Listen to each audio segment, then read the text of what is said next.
الحج اشہر معلومات فمن فرض فیہن الحج فلا رفث ولا فسوق ولا جدال فی الحج وما تفعلوا من خیر یعلمہ اللہ وتزودوا فإن خير الزاد التقوى واتقون يا أولي الألباب ليس عليكم جناح أن تبتغوا فضلا من ربكم فإذا أفضتم من عرفات فاذكروا الله عند المشعر الحرام واذكروه كما هداكم وإن كنتم من قبله لمن الضالين ثم أفيضوا من حيث أفاض الناس واستغفروا الله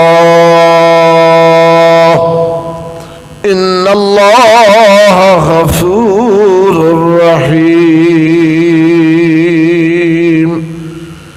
فإذا قضيتم مناسككم فاذكروا الله كذكركم آباءكم أو أشد ذكرا فمن الناس من يقول ربنا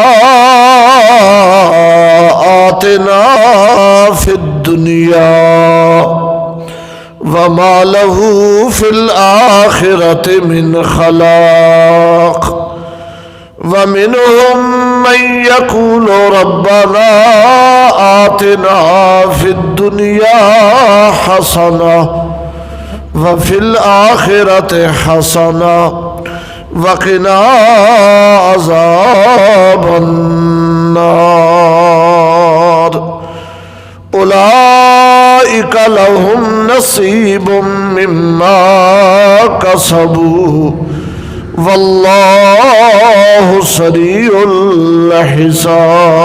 الحساب واذكروا الله في أيام معدودات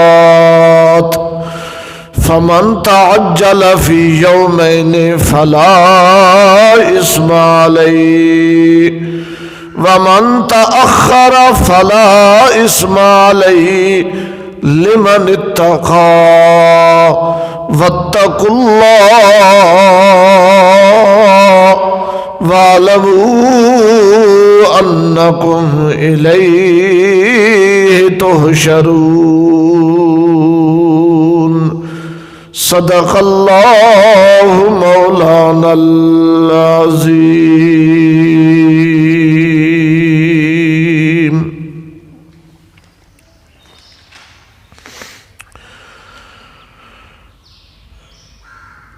مشرکین مکہ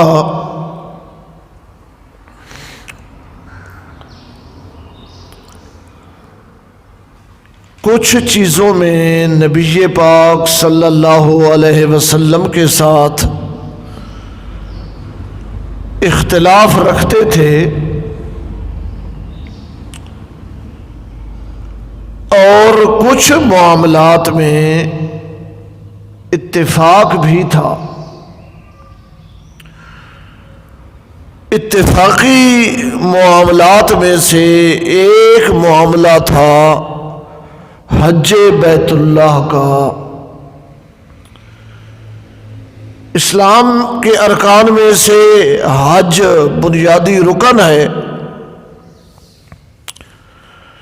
اور مشرکین مکہ بھی بیت اللہ شریف کا حج کرتے تھے.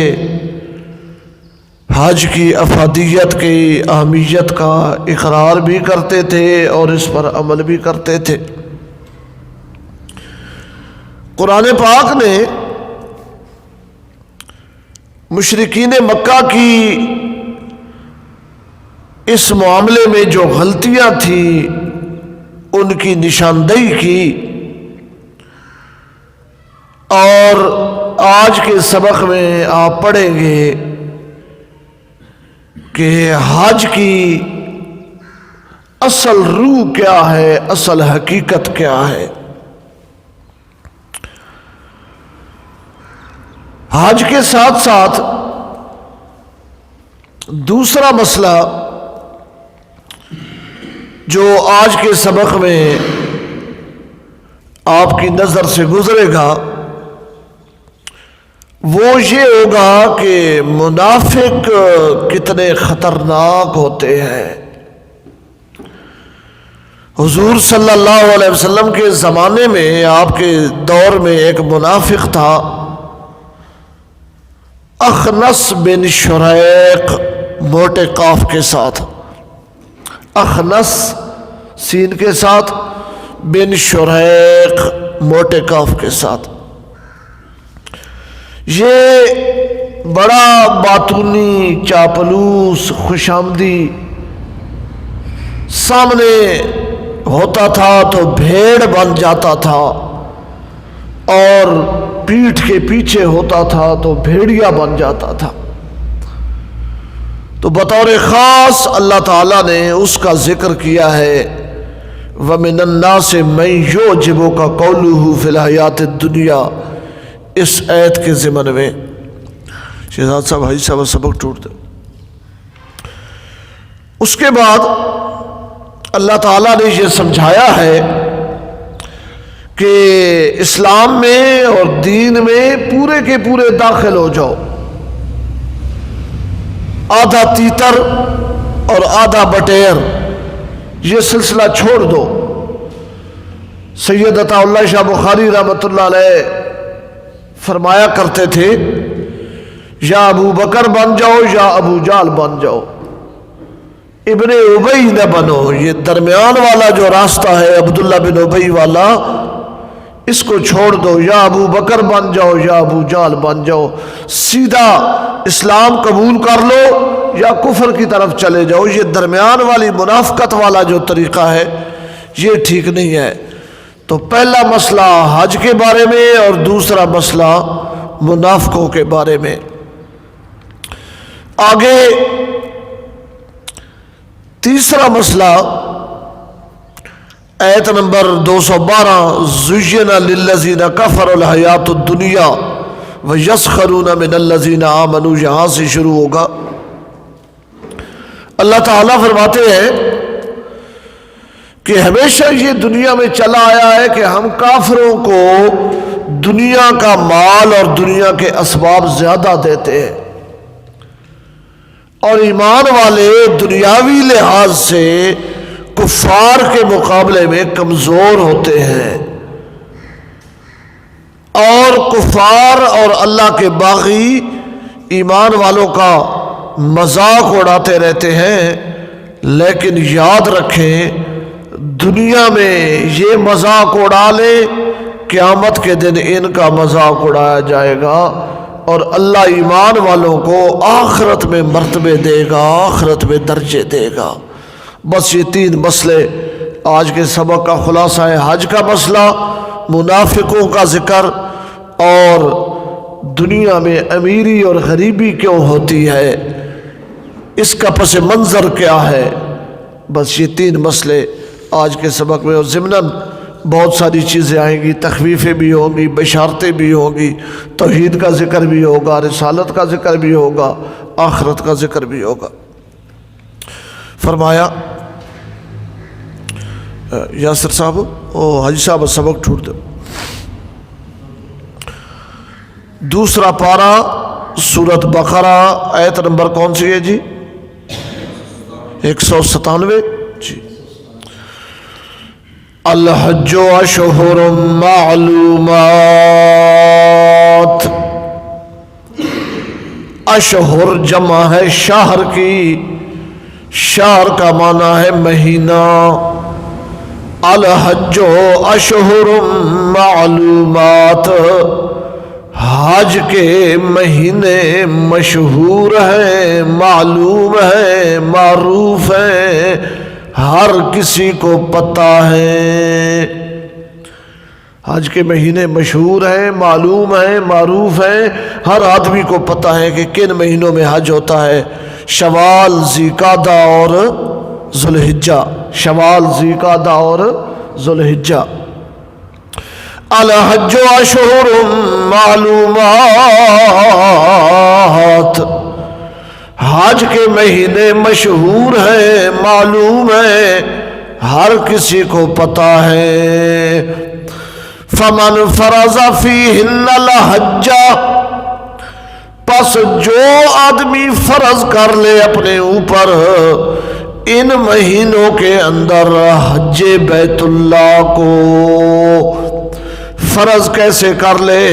حضرت عبداللہ بن مسعود رضی اللہ عنہ فرماتے ہیں فمن فرض بالاحرام، فمن فرض بالاحرام فیہن الحج، فمن فرض بالاحرام، فرض اس وقت حج ہوتا ہے جب آدمی احرام باندھ لے۔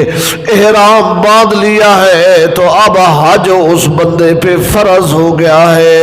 فمن فرض بالاحرام فیہن الحج، پس جو آدمی احرام باندھ کے ان مہینوں کے اندر اپنے اوپر حج فرض کر لے، اس بندے کے لیے مسئلہ کیا ہے؟ فلا رفث، پس نہ وہ اپنی بیوی کے ساتھ ہم بستری کرے، ولا فسوق، اور نہ وہ گناہ کرے۔ یہاں گناہ سے مراد ہے گالم گلوچ، اپنے ساتھ جو رفقا جا رہے ہیں ان کو گالیاں دینا۔ سباب المسلم فسوق وقتالہ کفر، مسلمان کو گالی دینا فسق ہے۔ ولا فسوق، گالیاں بھی نہ دے حج کے سفر کے دوران دوسرے حجیوں کو۔ ولا جدال فی الحج، اور نہ حج کے اس سفر میں کسی کے ساتھ جھگڑا اور لڑائی کرے۔ شیخ سعدی رحمۃ اللہ علیہ نے گلستان سعدی میں لکھا ہے، کچھ حاجیوں کا تذکرہ کیا ہے اور فرماتے ہیں کہ میں ایک سفر پہ جا رہا تھا اور میں نے دیکھا کہ کچھ حجاج حاجی حج بیت اللہ کے لیے جا رہے ہیں، اور ایک جگہ وہ سب اکٹھے تھے اور کسی مسئلے پر آپس میں لڑ رہے تھے اور ایک دوسرے کو گالیاں دے رہے تھے، اور ان کے اونٹ سائیڈ پہ بندھے ہوئے تھے تو اور خاموشی سے بیٹھے ہوئے تھے۔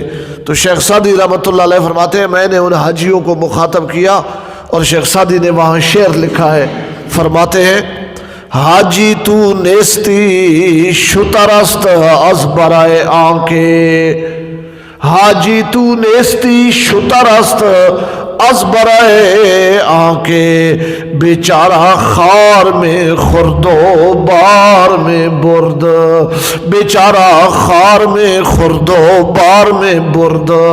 تم حاجی نہیں ہو، حاجی تو تمہارے اونٹ ہیں، تمہارا تو صرف نام ہے حاجی صاحب حج پہ جا رہے ہیں، اصل حاجی تو یہ اونٹ ہیں۔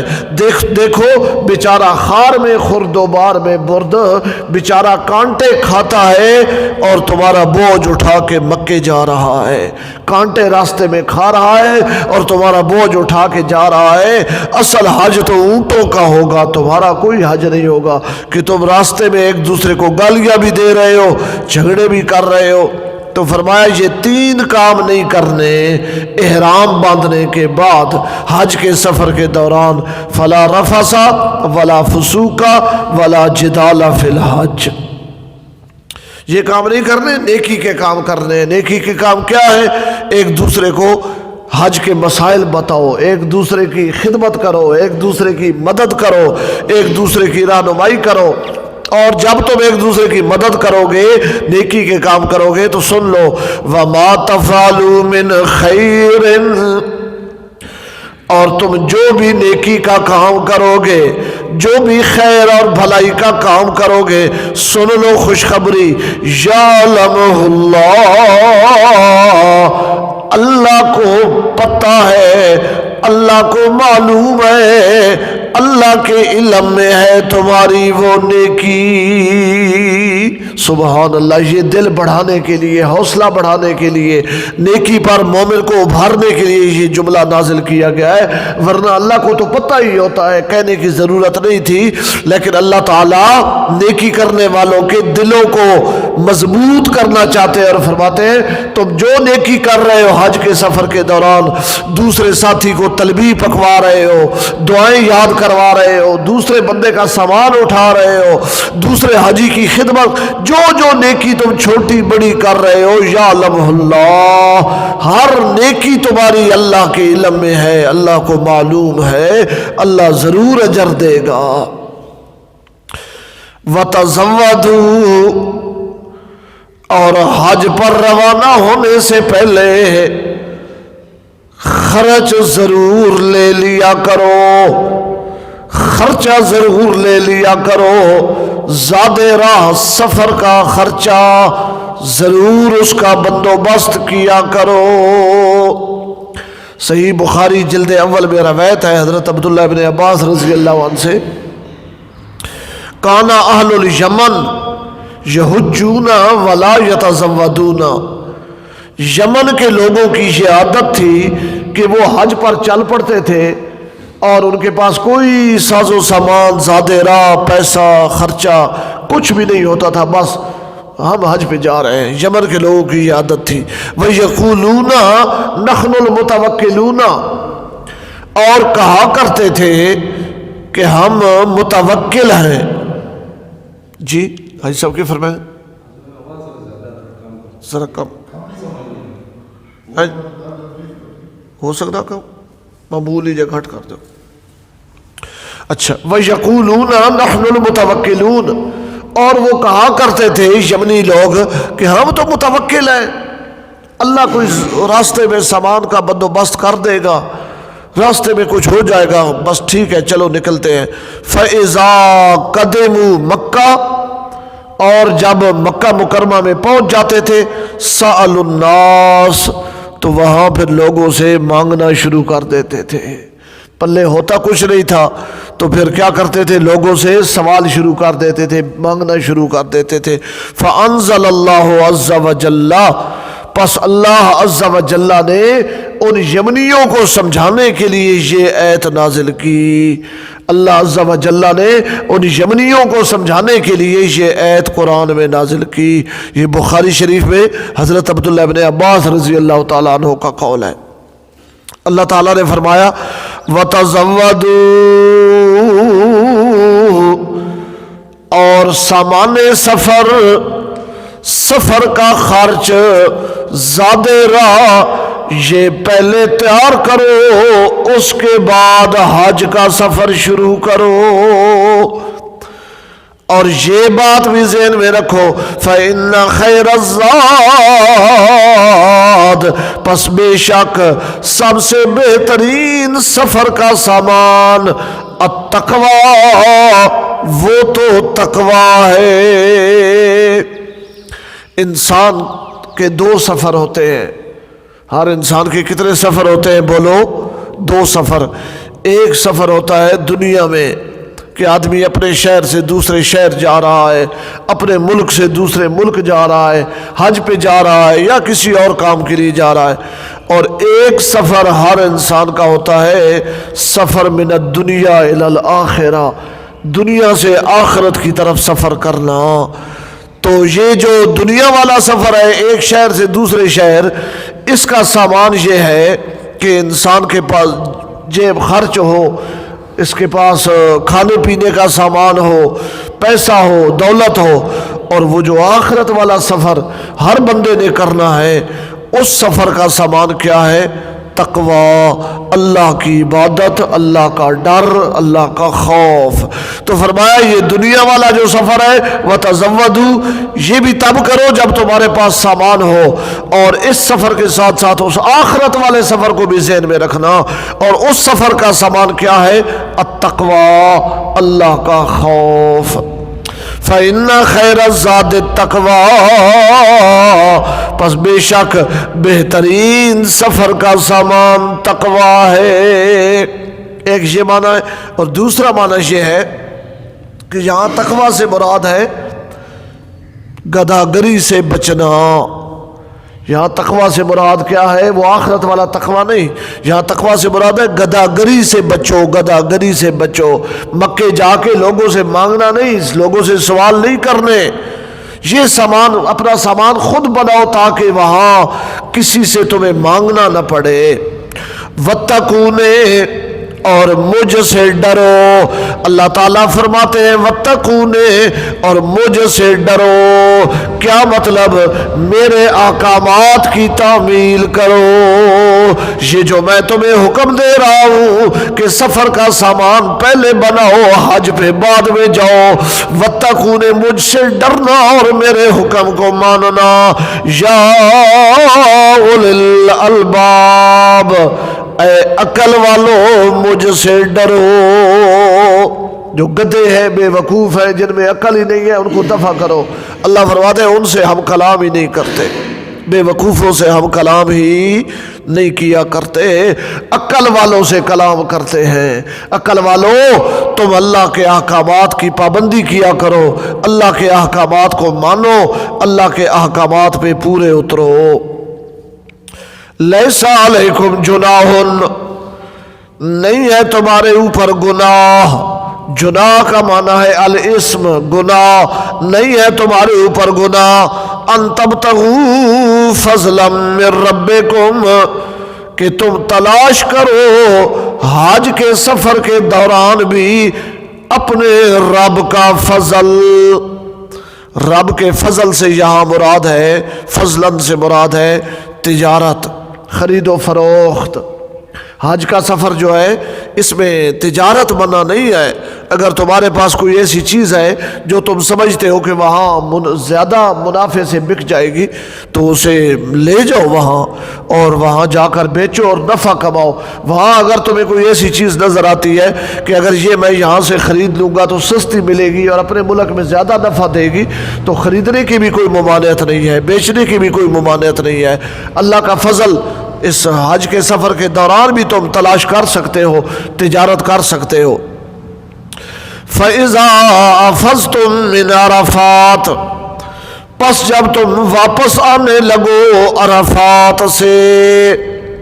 عرفات سے آدمی کب واپس آتا ہے؟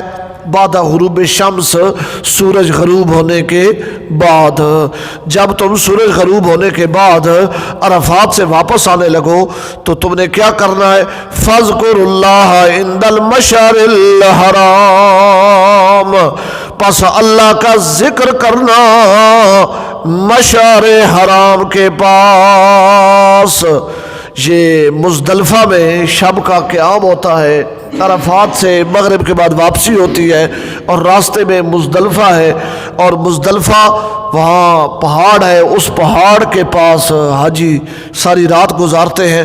تو فرمایا فَاذْكُرُوا اللَّهَ، وہاں مزدلفہ میں جو پہاڑ ہے اس کے پاس خوب اللہ کا ذکر کرنا، خوب اللہ کا ذکر کرنا۔ وَاذْكُرُوهُ كَمَا هَدَاكُمْ، ذکر کرو اللہ کا جیسا کہ اس نے تمہیں ہدایت دی۔ یہ جو ذکر ہے دوسرا، اس سے مراد ہے شکر۔ لفظ ہے ذکر، وہ معنی اور مراد کیا ہے؟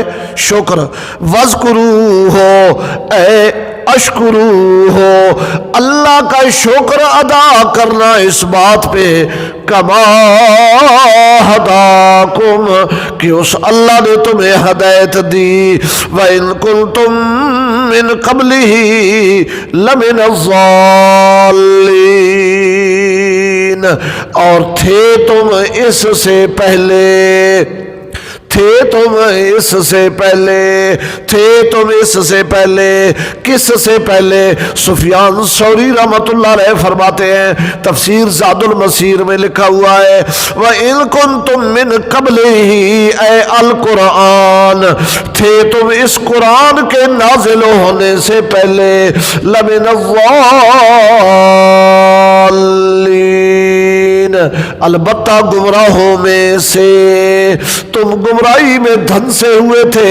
اللہ نے محمد کریم کو مبعوث فرمایا، آپ صلی اللہ علیہ وسلم پہ قرآن نازل کیا، تمہارے لیے ہدایت کے دروازے کشادہ ہو گئے۔ سبحان اللہ۔ ثم افیضوا من حیث افاض الناس، پھر تم لوٹو جہاں سے لوٹتے ہیں دوسرے لوگ، پھر تم لوٹو جہاں سے لوٹتے ہیں دوسرے لوگ۔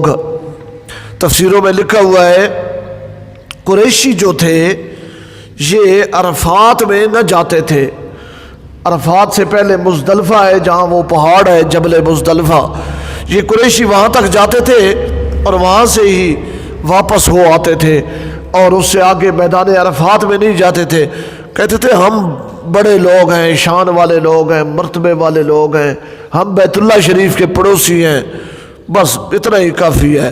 تو اللہ تعالیٰ نے ان کی یہ جو غلط رسم تھی اور ان میں یہ جو غرور اور تکبر کی بیماری تھی، اللہ نے اس کی اصلاح کی، اور اللہ تعالیٰ نے فرمایا کہ احکام سب کے لیے ایک ہے، امیر ہو، غریب ہو، چھوٹا ہو، بڑا ہو۔ تو اے قریشیو تم بھی وہاں سے لوٹو، عرفات سے، جہاں سے باقی حاجی لوٹتے ہیں۔ اور آج تک یہ جو تم جرم کرتے رہے ہو کہ تم مزدلفہ سے واپس آ جاتے تھے، عرفات میں نہیں جاتے تھے، اس اپنے جرم پر کیا کرو؟ واستغفر اللہ، اللہ سے معافی مانگو۔ آج تک تم نے یہ جرم جو کیا ہے اس پر استغفار کرو، توبہ کرو، اللہ سے معافی مانگو۔ ان اللہ غفور الرحیم، بے شک اللہ بخشنے والا، رحم کرنے والا ہے۔ فَإِذَا قَضَيْتُم مَّنَاسِكَكُمْ، پس جب تم ادا کر چکو جب حج کے سارے ارکان اور مناسک، فَاذْكُرُوا اللَّهَ، پس ذکر کیا کرو اللہ تعالیٰ کا ذکرکم آباکم، اس طرح جس طرح ذکر کرتے ہو اپنے باپ دادا کا، او اشد ذکرا، بلکہ او بمعنی بل ہے، او بمعنی بل اشد ذکرا، بلکہ اس سے بھی زیادہ سخت ذکر کیا کرو اللہ کا۔ مکے والوں کا رواج تھا کہ جب حج کے ارکان ادا کر کے فارغ ہوتے تھے تو سارے قبائل ایک جگہ پہ بیٹھ جاتے تھے، اور ہر قبیلے کے لوگ اپنے اپنے باپ دادا کے تذکرے اور اپنے اپنے باپ دادا کے قصے اور اپنے آباء و اجداد کی کہانیاں، کچھ سچی کچھ جھوٹی، سچی کم ہوتی تھی اور جھوٹی زیادہ ہوتی تھی، اور وہ تعریفوں کے کلابے ملاتے تھے، اور ان کے شعراء بھی وہاں ہوتے تھے، اور شعراء جھوٹے قصیدے ان کے بڑوں کی شان میں لکھا کرتے تھے، اور پھر وہ ان کو انعام دیتے تھے، اور وہ جو شعر و شاعری کرنے والے ہوتے تھے ان کا یہی روزگار تھا اور یہی ان کی کمائی کے دن ہوتے تھے کہ حج سے فارغ ہو کے وہ مختلف سرداروں کے قصیدے سارا سال لکھتے رہتے تھے، وہاں پڑھتے تھے، اور پھر ان کے بچے پوتے نواسے رشتہ دار وہ پھر ان پر پیسے لٹاتے تھے، اور بڑا ایک بہار ہوتی تھی۔ انسانی فطرت ہے کہ اس کے آباء و اجداد کی سچی تعریف کی جائے یا جھوٹی تعریف کی جائے اسے اچھی لگتی ہے۔ یہ کوئی کوئی ہوتا ہے کہ جو اس کے باپ دادا کی تعریف ہو رہی ہو اور اس میں جھوٹ ہو تو وہ کہے کہ نہیں یہ غلط ہے، یہ خوبی ان میں نہیں تھی۔ یہ کوئی لاکھوں میں سے کوئی ایک ہوتا ہے، لاکھوں میں سے کوئی ایک ہوتا ہے۔ یہ پیر میر علی شاہ صاحب گولڈا شریف والوں کی 2-3 کرامتیں بڑی مشہور ہیں۔ پیر نصیر الدین صاحب برملا ان کرامتوں کی تردید کرتے تھے اور فرماتے تھے کہ بالکل ایسی کوئی بات نہیں۔ یہ لوگوں نے اور یہ خوش آمدی مولویوں نے یہ اپنی طرف سے یہ باتیں گھڑ لی ہیں، اور جب تردید کرتے تھے تو ساتھ ایک جملہ بڑا خوبصورت کہا کرتے تھے، فرمایا کرتے تھے صاحب البیت ادری بما فیہ، عربی کا جملہ ہے، ضرب المثل ہے، صاحب البیت ادری بما فیہ، گھر والا بہتر سمجھتا ہے گھر کے حالات یا باہر والا بہتر سمجھتا ہے؟ تو جبکہ عمومی طور پر لوگ اپنے آباء و اجداد کے من گھڑت قصے، جھوٹے قصے، جھوٹی کہانیاں، جو صفات اور جو خوبیاں ان میں نہیں بھی ہوتی وہ بھی بنا کے پیش کرتے ہیں۔ ہمارے ایک دوست ہیں، وہ ایک دفعہ ایک کتاب میرے پاس لے کے آئے، اس کتاب میں ایک مولوی صاحب کا تذکرہ لکھا ہوا تھا اور ضمناً ان کے والد صاحب کا تذکرہ بھی مولوی صاحب کی وجہ سے لکھا گیا تھا۔ وہ تذکرہ یہ تھا کہ وہ جو ان کے والد بزرگوار تھے، فلاں جگہ پہ ان کی کنڈے بکسے کی دکان تھی، یہ جو پرانے بکسے سیدھے کرتے ہیں اور ان کو کنڈے شنڈے لگاتے ہیں نا، یہ دکان تھی۔ اور وہ جو بزرگ تھے انہوں نے اس غربت میں اور اس تنگ دستی میں چھوٹی سی دکان، اپنے بچے کو پڑھایا، وہ عالم دین بنے اور ماشاءاللہ اللہ نے انہیں بڑا مرتبہ دیا، بڑی شان دی، اچھی بات ہے، اس میں کوئی عیب کی بات تو نہیں۔ تو وہ جو دوست کتاب لائے تھے وہ بڑے پریشان تھے اور وہ کہنے لگے کہ یہ جو مولوی صاحب جن کے والد صاحب کی دکان کا یہاں ذکر ہے، میں نے ایک دفعہ ان سے پوچھا تھا کہ آپ کے والد صاحب کیا کرتے ہیں؟ تو انہوں نے مجھے بتایا تھا کہ میرے والد صاحب کا بہت بڑا دواخانہ ہے، مطب ہے، دواخانہ ہے، اور وہ بس وہ نسخے آگے انہوں نے حکیم رکھے ہوئے ہیں، ڈاکٹر رکھے ہوئے ہیں، تو بس نسخے لکھتے ہیں اور پھر حکیموں کو دیتے ہیں اور پھر وہ حکیم وہ نسخے بناتے ہیں اور پھر وہ دوائیاں آگے ہم سپلائی کرتے ہیں۔ تو والد صاحب کا بہت بڑا مطب ہے، بہت بڑا دواخانہ ہے، اور یہاں کیا لکھا ہوا ہے؟ تو یہ انسانی فطرت ہے کہ انسان اپنے والدین کے جھوٹے قصے اور جھوٹی کرامتیں بھی بنا کے پیش کرتا ہے، اور مکے والوں میں تو یہ بہت زیادہ تھی، تو اللہ تعالیٰ نے ان کو سمجھایا اور فرمایا فَإِذَا قَضَيْتُم مَّنَاسِكَكُمْ، جب تم حج کے ارکان مناسک ادا کر کے فارغ ہو جاؤ، فَاذْكُرُوا اللَّهَ كَذِكْرِكُمْ آبَاءَكُمْ، تو جس طرح اپنے باپ دادا کا ذکر کرتے ہو، باپ دادا کا ذکر کرنے کی بجائے اللہ کا ذکر کیا کرو، او اشد ذکرہ، اس سے بھی زیادہ اللہ کا ذکر کیا کرو۔ پھر آگے سمجھایا کہ حج کرنے والوں کی دو قسمیں ہوتی ہے، حج کا پکا چلا دو، یہ بھی چلا دو، حج کرنے والوں کی کتنی قسمیں ہوتی ہیں؟ دو قسمیں ہوتی ہیں۔ ایک قسم ان حجیوں کی ہوتی ہے کہ جن کا مطمع نظر صرف دنیا، جن کا مطمع نظر کیا ہوتا ہے؟ صرف دنیا۔ وہ جب دعا مانگتے ہیں تو کیا مانگتے ہیں؟ فرمایا فَمِنَ النَّاسِ مَن يَقُولُ، پس انسانوں میں سے کچھ انسان ایسے ہیں جو کہتے ہیں ربنا آتنا فی الدنیا، اے ہمارے رب ہمیں دنیا میں فلاں چیز دے، فلاں چیز دے، فلاں چیز دے۔ 10 منٹ دعا مانگیں گے تو دنیا کی چیزیں مانگیں گے، آدھا گھنٹہ دعا مانگیں گے تو دنیا کی چیزیں ہی مانگیں گے، پورا گھنٹہ دعا مانگیں گے تو دنیا ہی کی چیزیں مانگیں گے۔ ان کی نظر دنیا سے اور دنیا کی چیزوں سے ہٹتی ہی نہیں، اور کوئی شے ان کا مطلوب ہوتی ہی نہیں۔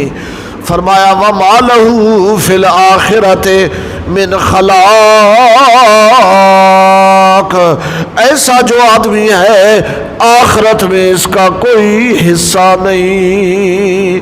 خلاق کا معنی ہے حصہ، خلاق کا معنی ہے نصیب۔ ایسے بندے کا آخرت میں کوئی نصیب اور حصہ نہیں، اسے آخرت میں کچھ بھی نہیں ملے گا۔ 15واں پارہ سورۃ بنی اسرائیل آیت نمبر 18۔ القرآن یفسر بعضہ بعضا۔ قرآن کی بعض جگہ پہ اجمال ہوتا ہے، بعض جگہ پہ تفصیل ہوتی ہے۔ 15واں سپارہ سورۃ بنی اسرائیل آیت نمبر 18۔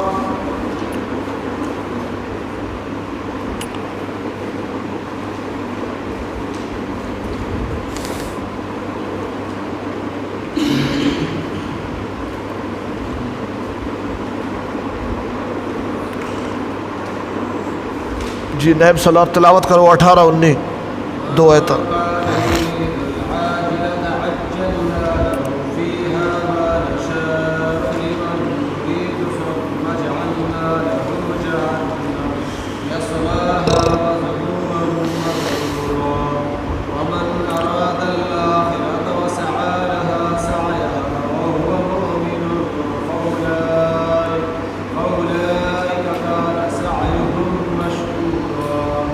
من کان یرید العاجلہ عجلنا له فیہا ما نشاء لمن نرید ثم جعلنا له جہنم یصلاها مذموما مدحورا۔ جو آدمی چاہتا ہے عاجلہ جلدی ملنے والی دنیا، عجلنا لہو ہم دے دیتے ہیں اس کو دنیا میں، ما نشاء جو کچھ ہم چاہیں، لمن نرید جس کے لیے ہم ارادہ کریں، ثم جعلنا لہو جہنم دنیا میں تو موجیں کرے گا، کاریں کوٹھیاں بلڈنگیں بڑی دولتیں مال کی ریل پیل، لیکن جب مرے گا تو سیدھا کہاں جائے گا؟ سیدھا کہاں جائے گا؟ ثم جعلنا لہو جہنم، جہنم میں جائے گا، یصلاھا مذموماً اس میں داخل کیا جائے گا، مذموم مذمت کیا ہوا، مدحورا ذلیل دھتکارا ہوا۔ ومن اراد الآخرہ اور جو آدمی آخرت کا طلبگار ہے، آخرت کو چاہتا ہے، وسعی لہا سعیہا اور وہ آخرت کے لیے کوشش بھی کرتا ہے، وہو مومن اور وہ مومن اور موحد بھی ہے۔ ساتھ یہ قید ہے کہ مومن ہو۔ مومن کا معنی تفسیر مظری میں کیا ہے کہ لا شرک معہو، شرک نہ کرتا ہو، شرک نہ کرتا ہو، صحیح مومن ہو۔ فاولئک کان سعیہم مشکورا، پس ایسے کی سعی مشکور ہوگی، اللہ اس کی محنت قبول کرے گا اور اللہ اسے جنت دے گا۔ واپس آ جائیں۔ فرمایا فمن الناس من یقول، انسانوں میں سے کچھ ایسے ہیں کہ حج پہ گئے ہوئے ہیں، کعبہ شریف میں بیٹھے ہوئے ہیں، مزدلفہ میں بیٹھے ہوئے ہیں، منا میں، عرفات میں، مسجد نبوی میں دعائیں مانگ رہے ہیں، اور ان کی دعا کیا ہے؟ ربنا آتنا فی الدنیا، بس دنیا کی فکر، دنیا کی چیزیں، دنیا ہی دنیا۔ وما لہ فی الآخرۃ من خلاق، ایسے بندے کا آخرت میں کوئی حصہ نہیں۔ ومنہم من یقول، اور انسانوں میں سے کچھ خوش نصیب انسان ایسے ہوتے ہیں، یقولو جو کہتے ہیں ربنا آتنا فی الدنیا حسنہ، اے ہمارے رب ہمیں عطا فرما دنیا میں بھلائی، ہمیں عطا فرما دنیا میں بھلائی، ہمیں عطا فرما دنیا میں بھلائی۔ حسنہ بھلائی، اس کے 3 معنی ہیں۔ کتنے معنی ہیں؟ 3۔ حضرت قتادہ رحمۃ اللہ علیہ فرماتے ہیں حسنہ سے مراد ہے العافیہ، عافیت۔ حسنہ سے کیا مراد ہے؟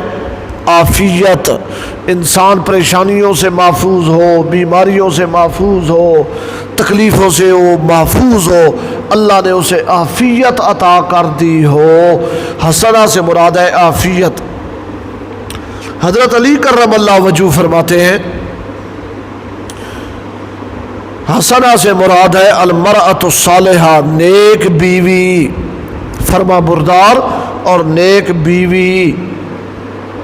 اور حسن بصری رحمۃ اللہ علیہ فرماتے ہیں حسنہ سے مراد ہے الحسنہ فی الدنیا الفہم فی کتاب اللہ، حسنہ سے مراد ہے قرآن کی سمجھ نصیب ہو جائے، دنیا کی زندگی میں انسان کا رخ قرآن کی طرف ہو جائے، قرآن کا فہم اسے نصیب ہو جائے، قرآن کی محبت، قرآن کے ساتھ پیار، یہ ہے دنیا میں حسنہ۔ حضرت علی فرماتے ہیں نیک بیوی مراد ہے، حسن بصری فرماتے ہیں قرآن کی فہم مراد ہے، اور حضرت قتادہ کہتے ہیں عافیت مراد ہے۔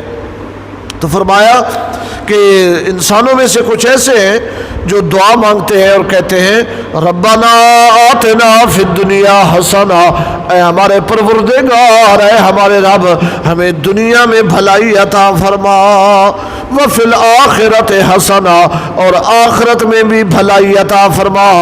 آخرت میں بھلائی سے مراد ہے جنت الفردوس، وقنا عذاب النار، اور ہمیں بچا آگ والے عذاب سے۔ مسلم شریف میں حدیث ہے، ایک صحابی کئی دن مسجد میں نہ آئے، نبی پاک نے پوچھا، پتہ چلا وہ بیمار ہیں، رسول اللہ صلی اللہ علیہ وسلم ان کی بیمار پرسی کے لیے گئے، تو آپ صلی اللہ علیہ وسلم نے دیکھا کہ ان کی حالت بیماری کی وجہ سے اس طرح ہو چکی ہے کہ جس طرح پہلے دن کا چوزا انڈے سے نکلتا ہے، بالکل کمزور۔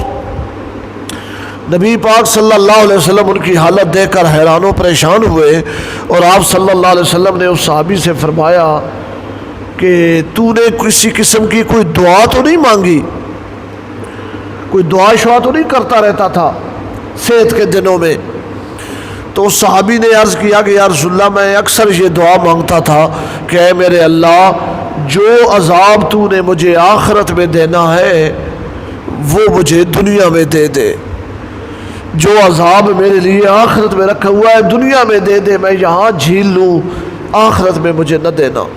نبی پاک صلی اللہ علیہ وسلم نے جب یہ سنا تو آپ بہت خفا ہوئے، اور آپ نے فرمایا بندہ خدا، یہ تو نے کیسی دعا مانگی، یہ تو نے کیسی دعا مانگی، اللہ کا عذاب بھلا کون برداشت کر سکتا ہے؟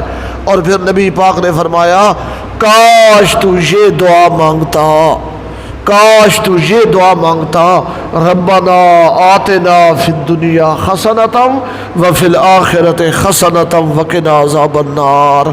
اور نبی پاک نے فرمایا کہ اللہ نے 70 فرشتوں کی ڈیوٹی لگائی ہے، وکل بہ 70 ملکا، 70 فرشتے ہیں اللہ کے جن کی صرف یہ ڈیوٹی ہے، جب کوئی بندہ زمین پہ یہ دعا مانگتا ہے تو وہ 70 فرشتہ آمین آمین آمین کہتا ہے۔ سبحان اللہ۔ اور بخاری شریف جلد ثانی صفحہ 945 پہ روایت ہے، حضرت انس رضی اللہ تعالیٰ عنہ فرماتے ہیں اکثر دعاء النبی صلی اللہ علیہ وسلم ربنا آتنا فی الدنیا حسنۃ وفی الآخرۃ حسنۃ وقنا عذاب النار، اکثر حضور جو دعا مانگتے تھے وہ یہی دعا ہوتی تھی، ربنا آتنا فی الدنیا حسنہ وفی الآخرۃ حسنہ وقنا عذاب النار۔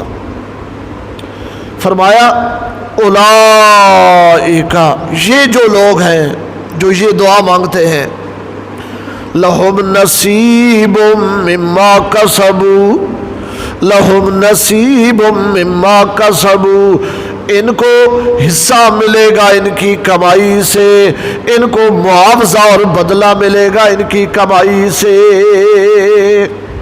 مطلب یہ ہے، اشارہ یہ ہے دعاؤہم مستجاب، اشارہ یہ ہے ان کی دعا ضرور قبول ہوگی، کیونکہ یہ ان کی کمائی کیا ہے، یہی دعا تو ہے ان کی کمائی۔ تو مما کسبوا سے مراد ان کی دعا ہے، ان کو ان کی کمائی سے حصہ نصیب ہوگا، مطلب ہے جو یہ دعا مانگتے ہیں ان کی دعا ضرور قبول ہوگی۔ واللہ سریع الحساب، اور اللہ تعالی جلدی حساب لینے والے ہیں، اور اللہ تعالی جلدی حساب لینے والے ہیں۔ ایک معنی یہ ہے کہ تمہارا حساب کتاب جلدی آنے والا ہے، دنیا کی زندگی چند دن ہے ختم ہونے والی ہے۔ اور دوسرا معنی یہ ہے اللہ قیامت کے دن جب حساب لیں گے تو جلدی لیں گے، جلدی لیں گے، زیادہ دیر نہیں لگے گی۔ تفسیر مراغی میں لکھا ہوا ہے قد رویہ ان اللہ یحاسب الخلق کلہم فی مقدار نصف یوم من ایام الدنیا۔ دنیا کا یہ جو دن ہوتا ہے اس کا جو آدھا حصہ ہے، اتنے ٹائم میں اللہ تعالیٰ ساری مخلوق کے حساب کتاب سے فارغ ہو جائیں گے۔ ساری مخلوقات آدم سے قیامت تک ان کے کتنے معاملات، کتنے مسائل، اور کل ٹائم اس پہ کتنا لگے گا۔ دنیا میں جو دن ہوتا ہے اس کا نصف، اس کا آدھا وقت اللہ تعالیٰ سب کا حساب چکا دیں گے، جنتی جنت میں، دوزخی دوزخ میں۔ واللہ سریع الحساب، اللہ حساب کے معاملے میں بہت جلدی فرمائیں گے۔ وَاذْكُرُوا اللَّهَ، اور اللہ کا ذکر کیا کرو، فی ایام معدودات، گنتی والے دنوں میں۔ ایام تشریق مراد ہے 11، 12، 13 ذوالحجہ۔ ایام تشریق 11، 12، 13 ذوالحجہ، یہ 3 دن مراد ہیں۔ نمازوں کے بعد یہاں بھی اور وہاں حاجی بھی اللہ کا ذکر کرتے ہیں بآواز بلند۔ فمن تعجل فی یومین، پس جو آدمی جلدی کرے 2 دن کے اندر، یعنی منا سے نکلنے کی کوشش کرے، 2 دن وہاں رہے اور نکل آئے، فلا اسم علیہ، اس پر کوئی گناہ نہیں۔ ومن تأخر، اور جو آدمی وہاں ٹھہر جائے، 3 دن قیام کرے اور تیسرے دن شیطانوں کو کنکریاں مارے، رک جائے کہ یہ رش ختم ہو جائے گا، جب لوگ چلے جائیں گے کل کر لوں گا۔ ومن تأخر، اور جس نے تاخیر کی، فلا اسم علیہ، اس پر بھی کوئی گناہ نہیں۔